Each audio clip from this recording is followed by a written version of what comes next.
음식이 과연 두뇌를 바꿀 수 있을까? 제가 처음에 말씀드렸죠. 주제가 우리 아이 미래를 바꾸는 음식이라고. 바꿀 수 있을까? 결론은 바꿀 수 있다입니다. 어떻게? 이제 제가 지금부터 설명을 드릴게요. 우선 탄수화물이라는 영양소는 두뇌하고 무슨 관계가 있을까? 탄수화물은요, 우리 두뇌에 에너지를 공급을 합니다. 물론 에너지를 공급하는 영양소가 탄수화물만 있는 것은 아니에요. 그렇지만 특이하게도 우리 뇌는 탄수화물, 포도당만 에너지를 쓴다는 거죠. 예. 그래서 이 포도당이 부족하면 절대로 안 됩니다. 그러면은 이 포도당을 잘 공급해 주기 위해서 우리는 어떻게 해야 되느냐, 이제 이런 부분을 제가 설명을 드릴 거고요. 그 다음에 지방하고 그러면은 두뇌하고는 어떤 관계가 있느냐. 지방은 에너지를 내는 영양소이라고 많이들 알고 계실 거예요. 맞습니다. 맞는데 뇌는, 우리의 뇌는 지방을 별로 좋아하지 않아요. 에너지로 사용하지가 않아요.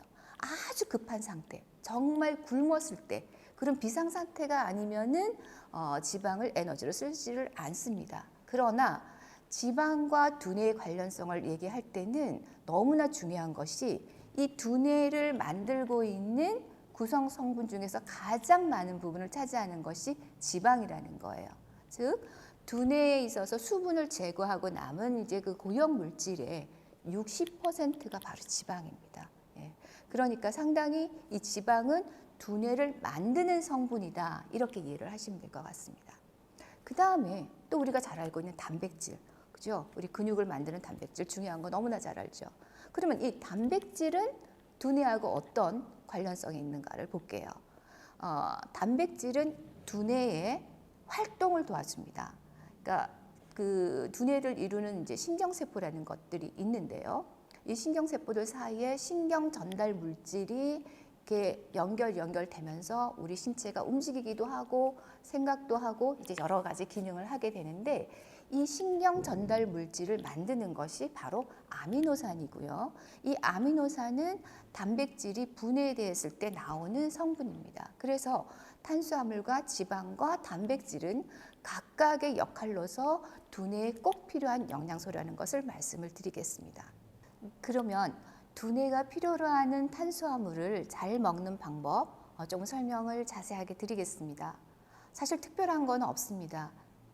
우리가 아기에게 먹이고 있는 이유식이나 또는 뭐 분유, 모유 다 좋습니다. 적당량의 당분이 들어있기 때문에 그렇게 조심하지 않으셔도 되는 영양소가 탄수화물이기도 합니다. 그렇지만 한 가지 기억하셔야 되는 것은 우리 아이는 저장 능력이, 우리가 많은 양의 탄수화물을 혹시 먹었더라도 저장 능력이 부족하기 때문에 지속적으로 자주 먹어주는 것이 가장 중요한 포인트가 되겠습니다. 즉 일반적인 식사 외에 아침과 오후, 그러니까 오전과 오후가 되겠죠. 그렇게 두 차례의 간식 타임을 통해서 적절한 당분을 섭취해 주시는 것이 좋습니다. 그런데 여기서 탄수화물의 경우에는 잘 먹는 방법보다는 오히려 잘 피하는 방법이 좋습니다. 다시 말씀드려서 설탕이라는 탄수화물은 반드시 피해 주셔야 됩니다. 사실 우리 많은 음식에 가공식품은 물론이고요, 천연식품에도 뭐 설탕, 당분이 들어있기는 합니다. 그래서 전혀 안 먹을 수는 없지만, 혹은 또 반드시 또 먹어줘야 되는 거긴 한데, 이 설탕을 많이 먹게 됐을 때의 문제점은 뭐냐면은 우리 아이의 뇌가 지나치게 자극을 받는다는 겁니다. 그래서 사실 설탕이라고 하면 아이들에게 설탕은 뭐 충치가 생긴다, 혹은 뭐 비만이 걱정된다, 이런 얘기를 하지만 그보다 더 중요한 부분은 뇌가 자극을 받아서 아이의 행동이 산만해지고 부산해지고 정말 엄마들이 힘들게 되는 이제 그런 아이가 될 수 있다는 겁니다. 그래서 설탕만큼은 피하자 하는 것이 오늘 제 강의 중에 중요한 포인트가 되겠습니다. 여기 지금 이렇게 또 설탕을 한번 담아봤는데요. 슈가 담아봤습니다. 보기에는 하얗고 뽀얗고 이쁘지만 우리 몸에 들어가서는 독이 될 수도 있습니다. 이거는 물론 아이뿐만이 아니라 성인에게도 마찬가지로 적용이 되는 내용인데요. 아이들한테 있어서는 두뇌에 자극을 하는 그러한 정말 좀 미운 식품이라는 것을 여러분 우리 어머님들이 아시면 좋겠습니다. 그 다음에 두 번째, 제가 지방을 아까 말씀을 드렸잖아요. 두뇌를 구성하는 수분을 뺀 60%나 되는 많은 부분이 지방인데, 그 중에서도 제가 오늘 강조할 것은 오메가3 지방산이에요. 아마 뭐 오메가3 지방산에 대해서는 또 많이들 아시고 계실 텐데, 그 오메가3 지방산이 우리 두뇌에 있어서 굉장히 많은 부분을 차지하고 있고요. 실제로 그 두뇌의 혈행 개선을 하거나 혈행을 좋게 하거나 학습 능력이나 뭐 이건 학습이라는 것은 사실은 뭐 그 초등학교 이후의 아기들만 해당되는 게 아닙니다. 아기 때부터 성장할 때 모든 주변으로부터 환경으로부터 우리가 학습을 받는 거잖아요. 학습 능력이 향상되고 인지 능력이 향상되는 것이 이러한 오메가3 지방산인데요. 지금 몇 가지 제가 준비한 식품 중에서 아마 조금 눈길이 가시는 식품이 있을 겁니다. 예, 굉장히 근사하게 생긴 등푸른 생선인데요. 등푸른 생선이라고 하면은 사실 여러 가지가 있습니다. 고등어, 얘는 사실 비린내가 나지 않기 때문에 제가 이렇게 쓰다듬을 수 있습니다. 고등어, 뭐 꽁치, 정어리 있는데 얘는 뭘 것 같아요? 연어입니다. 연어. 예, 정말 깨끗한 바다에서 이제 많이 사는 이제 그 등푸른 생선인데, 이 연어 안에 DH가 많이 들어있죠. 사실은 연어보다는 고등어가 더 많은 DH를 함유하고 있습니다. 그래서 이런 생선을 이유식에 이렇게 잘 으깨서 주시면 굉장히 좋은데, 그러면은 도대체 그 좋다는 DHA를 얼만큼 먹어야 됩니까? 이런 질문을 하실 수가 있거든요. 보통의 경우는 우리 아이들한테 한 300mg 혹은 400mg 정도의 DHA를 권장을 합니다. 권장이에요. 반드시 뭐 매일 꼭 같은 그 양을 먹어야 된다는 건 아니에요. 그러면 그 양을 먹으려면 어떻게 먹어야 되지? 지금 이 연어를 보시면은 이 연어는 좀 커요. 예, 커서 한 토막 정도면은 충분한 양의 DHA를 섭취를 하시게 되는 건데, 뭐 이 경우는 한 네 등분을 해도 될 것 같아요. 예, 그렇게 해서 하루에 필요한 그 DHA를 섭취를 해주시면 되는 거고, 그리고 만일에 매일같이 생선을 먹기가 어렵다 그러면은 호두도 좋습니다. 아이들 간식으로 으깨서 이유식에 넣어주셔도 좋고요. 그리고 식품으로는 지금 이런 그 생선이나 호두 같은 견과류를 제가 추천을 하지만, 사실은 DHA 보고는 또 뭐냐면 모유예요. 모유. 그래서 우리가 모유가 우리 아기들한테 좋다는 건 너무나 잘 알지만, 그 안에 DHA가 또 풍부해서 모유 먹는 아기들이 머리도 좋다고 그러잖아요. 그리고 또 재미있는 통계가 있습니다. 이 DHA가 모유에 많다고 말씀드렸잖아요. 근데 이 엄마의 젖, 모유에 들어있는 DHA 함량이 지역마다 또 틀려요.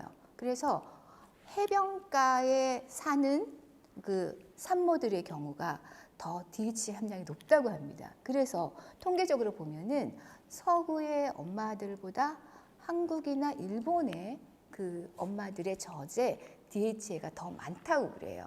예, 그래서 저는 이제 그런 문헌들을 보면서 느낀 게, 우리나라 사람들이 옛날부터 이렇게 머리가 좋다는 얘기 많이 듣잖아요. 그래서 아마 고등어를 많이 먹어서 그랬던 거 아닌가, 이런 생각을 이제 하기도 했습니다. 그래서 모유에도 DHA가 많고요. 그래서 지방, 특히 지방 중에서도 오메가3 지방산, 그리고 오메가3 지방산뿐만이 아니라 사실은 필수 지방산이라고 하는 그런 불포화 지방산, 이런 것들도 두뇌에 좋습니다. 필수 지방산은 말 그대로 필수예요. 우리 몸에서 꼭 필요하다는 거죠. 그러면은 필수가 아닌 지방산도 있는가? 있어요. 우리 몸에서 합성이 되기 때문에 굳이 식품으로 섭취를 안 해도 우리 몸속에서 알아서 만들어내는 지방산을 우리가 불필수 지방산이라고 얘기를 하거든요. 그래서 어쨌거나 두뇌를 위해서, 우리 신체 기능을 위해서 우리 아이들에게 이러한 오메가3 지방을 비롯한 지방산 식품을 많이 섭취하도록 하는 것이 좋겠습니다. 그 다음에 단백질 얘기를 드려야 되겠는데요. 단백질도 역시 필수 아미노산이 많이 들어있는 단백질이 있습니다. 말씀드린 것처럼 필수자가 붙으면은 우리 몸이 만들어내지 못하기 때문에 음식으로서 반드시 섭취를 해야 된다는 의미예요. 그래서 우리가 좋은 단백질이라고 얘기를 하면은 그 필수 아미노산이 풍부한 단백질을 우리가 좋은 단백질이라고 얘기를 하고, 주로 동물성 단백질이 질적으로 우수한 단백질입니다. 물론 식물성 단백질 중에서는 그나마 콩이 좋은 단백질이기는 해요. 근데 이 좋은 단백질을 유아기 때는 성인보다 더 많이 섭취를 해주셔야 됩니다. 그래서 3세 이전에는 3분의 2에서 5분의 4, 그러니까 전체 섭취하는 단백질의 5분의 4까지도 동물성 단백질을 권장을 하고 있고요. 그 다음에 이제 4세 정도가 되면 조금 낮춰서 3분의 2 정도까지 혹은 또 2분의 1까지 동물성 단백질을 권장을 하고 있습니다. 그래서 유아도 물론이고 또 이제 어르신 같은 경우에도 이제 신체 기능이 떨어지잖아요. 그럴 때는 그 동량의 단백질이라 하더라도 질적으로 우수한 이러한 우유 단백이나 사냥 단백이나 이런 동물성 단백질을 섭취해 주는 것이 굉장히 중요한 부분이라고 생각을 합니다. 그러면 제가 세 가지 이제 중요한 영양소에 대해서 설명을 드렸는데요. 여기에 더해서 우리가 알고 있는 비타민, 미네랄 얘기를 좀 해볼게요. 실제로 우리 아이들의 인성과 어떤 행동 발달에 있어서 이 미량 영양소라고 불리는 비타민, 미네랄이 굉장히 중요한 역할을 합니다. 물론 모든 그 음식에, 식품에 존재하는 비타민과 미네랄이 다 중요하겠지만 그 중에서도 제가 세 가지만 찝어서 설명을 드릴게요. 특히 성장기 우리 아이들에게 꼭 필요한 철분, 그 다음에 칼슘, 그리고 비타민 중에서는 비타민 B군, 제가 이 세 가지를 지목을 하는데요. 그러면 이 세 가지는 우리 아이의 행동 발달에 어떤 영향을 줄까? 제가 보겠습니다. 첫 번째 이제 철분. 많은 어머니들께서 이제 철분 하면은 이제 빈혈을 떠올리게 되죠, 그죠? 예, 철분이 부족하면 빈혈이 와서 어지럽고 결국 이제 신체에 무리가 가는 이제 그런 결과를 초래를 하는데, 실제로 철분이 더 중요한 것은, 특히 두뇌에 있어서 중요한 것은 두뇌의 그 혈행을 좋게 한다는 거예요. 그래서 오히려 청소년기 때, 지금 이제 우리가 갓난 유아들 얘기를 하고 있지만 나중에 자라서 청소년기 때도 이 철분을 잘 섭취를 시켜 주셔야 우리 아이가 반에서 몇 등 한다, 이런 얘기를 들을 수도 있는 거예요. 사실 뭐 성적이 뭐 가장 우선되는 건 아니지만 우리 엄마의 마음은 그렇잖아요. 운동도 잘했으면 좋겠고 공부도 잘했으면 좋겠고, 예, 그렇잖아요. 그래서 이 철분이 우리 두뇌에, 아이의 두뇌에 있어서 이런 그 좋은 역할을 하게 되는데, 만일에 이 철분이 그럼 부족하면 어떻게 될까? 아이들이요 굉장히 짜증을 내요. 그리고 산만해져요. 예. 그래서 실제로 제가 지금 오늘 두뇌 식품에 대해서 말씀을 드리고 있지만은 결국 두뇌가 잘 발달하면 그 아이의 인지도 혹은 또 인성과 행동에 있어서도 굉장히 좋은 결과를 우리가 기대할 수가 있는 겁니다. 그래서 철분 중요하다고 말씀드렸고요. 그럼 뭐 철분은 뭐 잘 알겠지만 뭐 쇠 간이나 굴, 또 뭐 톳, 쑥 이런 식품에 많이 들어 있습니다. 그 다음에 두 번째로 제가 말씀드렸던 것이 칼슘인데요. 뭐 칼슘은 우리 키 크기 좋아하는 우리 부모님들이 또 좋아하는 성분, 영양 성분 중에 하나잖아요. 그래서 굉장히 열심히 이제 우유도 먹이고들 계시죠, 그죠? 예, 이건 제가 저희 회사에서 나오는 우유를 조금 준비를 해봤는데, 예, 우유에 칼슘이 풍부합니다. 뭐 기타 우유뿐만 아니라 뱅어포나 뭐 멸치, 말린 새우 이런 것들이 칼슘의 중요한 근원이 될 수가 있겠죠. 특히 우리가 우유가 이제 칼슘의 공급원이라고 설명드리는 이유는 똑같은 함량의 칼슘이 들어도 우유에 들어있는 칼슘이 굉장히 흡수가 잘 돼요. 다시 말해서 똑같은 양을 먹었을 때 굉장히 효과적이라는 겁니다. 그래서 우유를 우리가 칼슘 공급원이다라고 이제 얘기를 하고 있는 거고요. 그 다음에 칼슘 얘기를 하면은 동시에 이제 요거트도, 유제품도 칼슘 공급원으로서 굉장히 중요한데, 이건 이제 또 그릭 요거트라고 해서 단백질도 풍부한 요거트입니다. 예, 어머니들 참고하시고요. 그래서 이 칼슘은 단순히 성장에 필요한, 뼈 건강에 필요한 그런 미네랄이 뿐만 아니라 당연히 뭐 성장이 필요한 거고요. 두뇌와의 관련성에서 정말 중요한 부분은 뭐냐면 안정제라는 거예요. 신경 안정제예요. 예. 그래서 칼슘이 부족하면은 아이가 키도 성장도 조금 더디겠지만 굉장히 조급증이 생기는 아이로 커갈 수가 있어요. 예. 그래서 이 칼슘이 저는 사실은 아이들뿐만 아니라 성인들의 경우에도 조금 이렇게 뭔가 정서적으로 스트레스를 받거나 이럴 경우에 이 우유를 자주 권하는 편이거든요. 예, 천연 신경 안정제라는 거예요. 그래서 우리 아이의 행동에 있어서 반듯하고 좀 바른 행동을 원할 때는 이런 칼슘 구분이 풍부한 식품을 권해드리고 싶습니다. 그 다음에 제가 또 추천드리고 싶은 영양소가 비타민 B군이에요. 비타민 B군은 에너지 대사에 필요한 그런 비타민인데요. 실제로 비타민 B군이라고 하면은 B1, B2, B6, B12 여러 가지가 있습니다. 엽산도 있고요. 그러니까 이런 B군의 영양소들은 두뇌 에너지 대사를 활발히 하기 때문에 결국 두뇌의 활동을 도와주는 거예요. 그래서 특히 그 B군, 비타민 B군 식품 중에서 여기 지금 준비된 브로콜리를 제가 설명을 잠깐 드리면은 여기에는 엽산이 굉장히 많이 포함이 되어 있어요. 대표적인 엽산 식품이 이 브로콜리인데요. 이 브로콜리에 있는 엽산이 신경계통에 굉장히 중요한 역할을 하는 영양소라는 거죠. 그리고 이렇게 보세요. 보시면 좀 닮지 않았어요? 그 두뇌 내 모양과 브로콜리의 이 잎 모양이 그죠? 아주 재미있는 현상입니다. 예. 그래서 브로콜리도 우리 아이들 이유식 만드실 때 잘게 썰어서 삶아서 그렇게 해주시면 굉장히 맛도 좋고 영양가 있는 두뇌에 좋은 그런 식품이 되겠습니다. 그래서 지금 크게 탄수화물, 단백질, 지방을 제가 설명을 드렸고 거기다가 미량 영양소 중에서 철분, 칼슘, 비타민 B군 이렇게 해서 크게 6가지를 말씀을 이제 드렸습니다. 그럼 오늘 강의를 좀 정리를 해보도록 하겠습니다.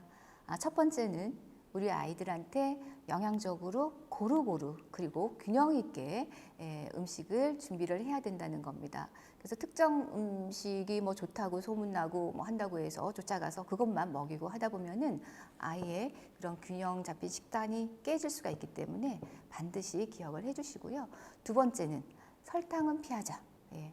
우리가 아무리 설탕을 피해도 그 숨어있는 가공식품이나 뭐 원래 식품 속에 숨어있는 설탕들이 있기 때문에 절대로 부족하지가 않습니다. 그래서 우리 뇌에 필요한 포도당이라 할지라도 설탕은 피해서 우리 아이의 뇌가 피곤하지 않도록 하는 것이 중요하겠습니다. 세 번째, 오메가3 지방산 좀 열심히 챙겨 먹자 하는 겁니다. 일반적인 그 견과류나 생선류 같은 이런 그 식품을 통해서 먹기가 어려운 경우에는 캡슐 형태로 되어 있는 그런 알약을 DH 알약을 드셔도 괜찮습니다. 네, 그래서 충분한 양의 오메가3를 섭취를 할 것을 권장을 해드리고요. 나머지는 아까 말씀드린 철분이나 칼슘, 비타민 B군 등 이런 그 영양소들을 섭취하기 위해서 과일이나 채소를 그리고 우유를 혹은 또 뭐 주변에 있다면 산양류 이런 좋은 단백질 음식을 간식 타임에 꼭 빼놓지 말자는 겁니다. 그래서 요런 몇 가지만 지켜주시면은 우리 아이 자라는 동안에 굉장히 그 영양적으로 충분한 좋은 그 결과를 가져올 수가 있을 것 같고요. 어쨌거나 지금 많이들 건강적으로 염려하고 힘든 상황을 보내고 있습니다. 몸과 마음 건강하시고요. 다음에 또 다른 주제로 찾아뵙기를 기대합니다. 감사합니다.